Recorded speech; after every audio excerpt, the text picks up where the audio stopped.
Well, howdy, ladies and gents. Welcome to the first episode of Road to 100. This is my daily vlog series where I'm going to be taking you through every single day of my life from now until November 4th, which is the 100-mile race. I'm going to be attempting Rim to River 100. Here's the intro.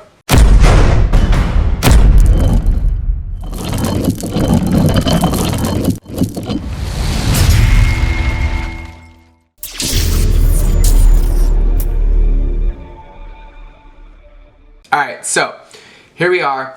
I thought that it would be really good for me to show you my training plan, my nutrition, everything else going on when it comes to this program that I'm going to be doing. I designed everything, and so I just kind of wanted to walk y'all through what that looks like this episode. I wanted y'all to get a feel for it and kind of talk through the whole process. So what we're going to do now is we're going to head over to the computer and I'm going to walk you through the whole thing. So let's do that. Alright, here we go, guys. Alright, guys, here we go. Here is the training plan. So it starts tomorrow, Monday. And so I kind of got it laid out. I got my nutrition on one tab, and then I've got my running on the other. So the first thing we're going to do is we're going to look at nutrition. And I'm kind of explaining to you how this is going to go. So I do a cyclical ketogenic diet for my ketogenic running. Basically what that means is on my really intense, high intensity days, my body depletes a lot more glycogen, and so I eat more carbs to replenish that glycogen so that my body can focus more on ketone and fat production, and it doesn't really have to stress out about that. It really helps with bolstering my recovery. It helps with keeping cortisol down, which managing cortisol, especially with this, is super important. Now, let me do preface that I've never ever ran the amount of miles I'm about to run in the next 9 months. I've never ran over 50 miles straight. I've never ran over a 60-mile week. There's a lot of newness to this program, but I took my past experiences, the past couple years as an amateur ultra athlete, and I am applying it here to see what happens, okay? So that's basically where we're starting with all of this. All right, so like I said, starts on Monday. We have a break every single week on Sunday, so 7 days, obviously, in a week. I'm going to not be weighing myself right now. I'm not weighing myself until October 1st, which will make things interesting because basically I won't have a weight up until in between my 100K and my 100-miler. So that'll be interesting. I'm really just going to be going off of visuals now. I have some photos I'm going to be sharing with y'all here in a second. But yeah, so weight is not really a thing, but we have it here as a metric anyways. As far as nutrition, I'm not really concerned about fat or protein. I know myself good enough now that I know if I need to have more fat or more protein in a given day, depending on my soreness, my mental energy levels. I've gotten pretty good at that. So I'm not really worried about the fat or proteins because it's going to fluctuate a lot. I'm more concerned with, okay, on gray days, am I getting the carb amount that I want? And then on the blue days, am I staying under 50 total?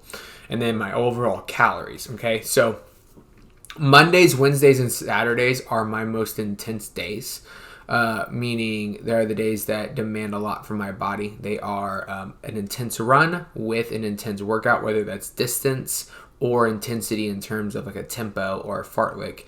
And then Saturdays are my long run days. So those days always get higher carbs.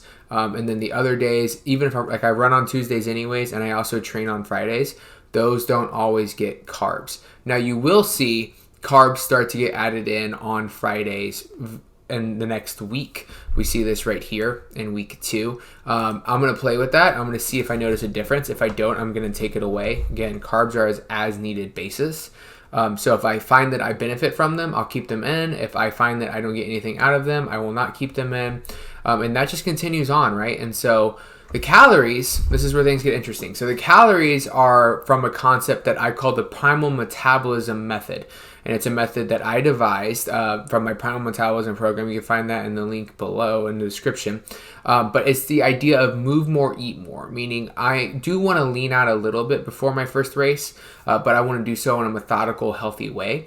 And so the concept here is that instead of lowering calories while increasing movement, I'm going to station my calories at a certain point and then let my deficit come from increasing my activity. So so the way we do that is a simple equation. You take your body weight, you times it by 10, right? And then you add on whatever activity you're going to be doing that day, working out, running, cycling, etc.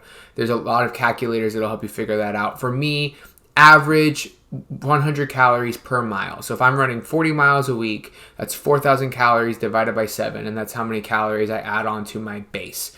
So I weigh around 180 pounds. I don't know exactly where right now, but I know it's around there. So 1,800 calories plus my mileage plus my working out. And what I do is I leave out the calories that I burn from everyday things, doing my chores, walking around. It usually equates anywhere from 200 to 500 calories depending on how active I am. So that's the deficit that I will be in. And you see, it kind of stays around this up until about the end of June. We see it pop up to 2,700, then 29, then 27. And so it fluxes with the amount of miles that I'm putting in. It even pops all the way up to 3,200. In fact, so 3,200 right there. And so if we keep scrolling, we get to the point where we're up to 3,500 calories, 32, 33, 34, 35, 36 is the highest we'll get. Now, another thing to preface, again, like I said, I do not know what's going to happen. I might find, because something that this equation doesn't equate for is being an ultra runner. And so there's calories that you burn that you don't even think about, right? Like recovery calories, like the amount of calories that your body puts out just to try and recover from the bout of exercise is greatly intensified when the activity is very intense. And so we might find that my calories need to be higher than this. So we'll see how it goes. But basically, the goal is the first 4 weeks is to be in a 500 calorie deficit. Okay, so my miles do change a little bit, but not enough to where I feel the need. I don't want 2,650 calories, right? So like I'm keeping my calories stagnant, but my miles are going up a little bit. But after 4 weeks, I get into wanting to be in about a 250 calorie deficit. So my calories go up a little bit, and then my miles really start to increase, and that's where we get these huge increases. So I'll be staying around 2,700 to 3,000 calories a day for quite a while, up until the first week of August. First week of August is where miles really start to go up, right? I have 4 weeks to peak for my race. The peak week is actually the week of the 50-mile march. So at that point in time, I've really been putting in the miles. But so you can see like the calories increase for the peak and then decrease for the recovery and post week. And then they start to re-increase as we start to build up to the next race, which is on November 4th, which is race day right here. Okay, so here we have the running spreadsheet. Now, this is something that I share with clients, something my clients use as well. I'm really excited about this. So basically the way this works is we start here. So tomorrow, Monday 29th, when you're watching this video, this is the workout that I have. I have fartleks here, 7 miles with a quarter-mile intervals, which is what fartlek is. And it's going to be sub 630 pace with 10 intervals, which will be a really fun workout. So you have all the types of runs and the distance and the miles there, along with the weekly miles there. So as you'll see, these things slowly progress for week 1, 2, and 3. Then week 4, we see that we cut back a little bit. So the reason we do this is for something called super compensation. So overcompensation is basically where you do like a micro breakdown where, for example, you work out, right? And then your body breaks down and then it overcompensates. And so the next week it's stronger. But then you have like your recovery over the macro scale is the concept. And so if you break your body down and build it up for 3 weeks, the 4th week, you let it super compensate, right? So it just overall sets a new foundation, and then you build off of that and you start to break it down. And then over time, you see this really great like growth and progress. Something I learned when I was getting my USA Track and Field certification, and it honestly works really, really well. I've loved applying it in my training.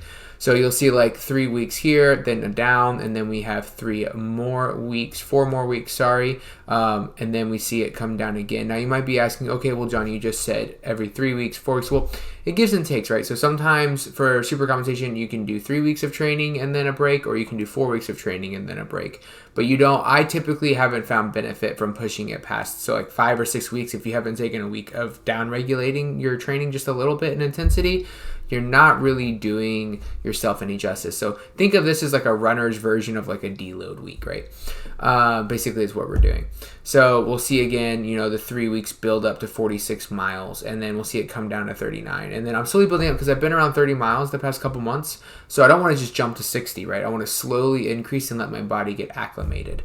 And then we get up to 49. Then we're in the 50s for 4 weeks. And then we have another deload week, which is a little bit higher than the last deload week because our miles are higher in general. And we don't want to make it too low and let our body lose some of the benefits of running that mileage.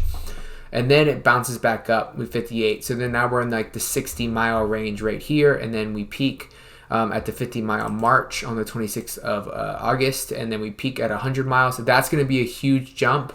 I'm not scared of this jump. It's going to be a fun test of my resilience. And then we have the race in 2 weeks. So then we deload for 36, and then we get ready for this 100K, Hurricane 100K, September 9th in West Virginia. And then we have a week where we rest a bit, and then we get right back into it. We start building again. Now the reason why it doesn't just jump straight up to 70 miles again is because I don't know how my body's going to feel, and I want to be smart about this. And so we'll start with 30 the week right after the race, and then we will. And if you notice, I have some easy miles just 2 days after the 100K. And why? Because although I want to take it a little easy, I do want to challenge my body to run on tired legs, because I have a race 8 weeks after this, 100-miler, and I need my body to know that it can run 5-10 miles after running 62 and being tired, right? Like, it needs to know that. So even though I'm technically on a rest week of that race, because I know I'm going to push myself, I have to start getting in the mindset of preparing and training for the next race.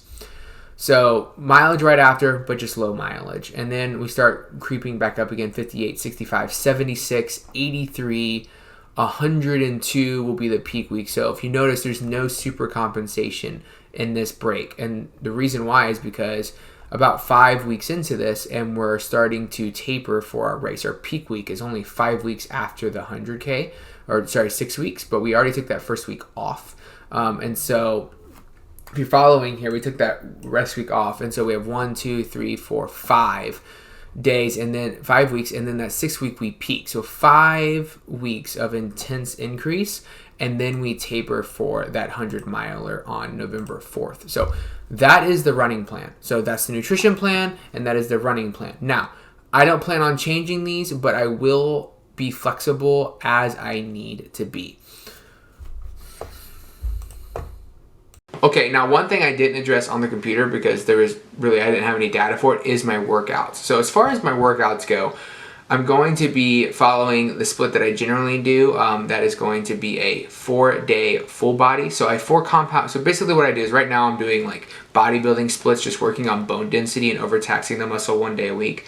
What I'm going to start doing is I'm going to start going back to what I do during my race season, which is 1 compound movement a day. So like I'm going to train 4 days a week, and there's 4 compound movements. There is hack squat, back squat, shoulder press, and bench press. And I will pick 1 day of each of those 4 days that I work to do one of those compound movements.